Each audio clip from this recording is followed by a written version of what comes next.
হাজবেন্ডকে অনেক মিস করতেছি। আমরা তো সব বেলা বেলা রান্না করে খাই, আর আমার প্রবাসী হাজবেন্ড কিন্তু কাজের থেকে আসবে, রান্না করবে, কত কষ্ট, তারপর আমাদের কথা, তারপর কত চিন্তা করে। কিছু করে নাই, যারা প্রবাস থাকে তাদের কিন্তু অনেক কষ্ট। আর আমরা তো প্রত্যেক টাইমে টাইমে রান্না করে খাই, আর সেটার কথা আর বলতে হবে না, আলহামদুলিল্লাহ। কিন্তু প্রবাসী ভাইয়াদের জন্য অনেক অনেক দোয়া, আমার হাজবেন্ডের জন্য অনেক অনেক দোয়া, কারণ তারা কত কষ্ট করে, কষ্টের কথা না বললেই নয়। প্রবাসে এত কষ্ট বলার বাহিরে। আমার মেয়ে কিন্তু পাস্তা খাবে, এই তো পাস্তা সিদ্ধ দিছি।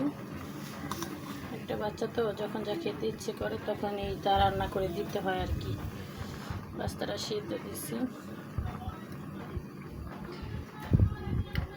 সবার জন্য দোয়া, প্রবাস যারা আছে সব ভাইয়াদের জন্য, আমার হাজবেন্ডের জন্য দোয়া, সব ভাইয়াদের জন্য দোয়া।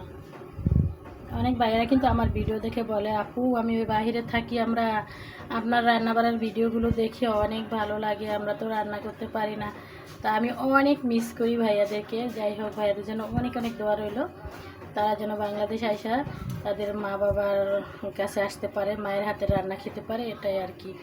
তারপরে আমি তো আবার কমেন্টে লিখে দেই আপনাদের জন্য পাঠায় দেবো। আমার খারাপ লাগে, তারপর আমি এরকম কমেন্ট করে দিই যাতে করে একটু মনটা খুশি হয়।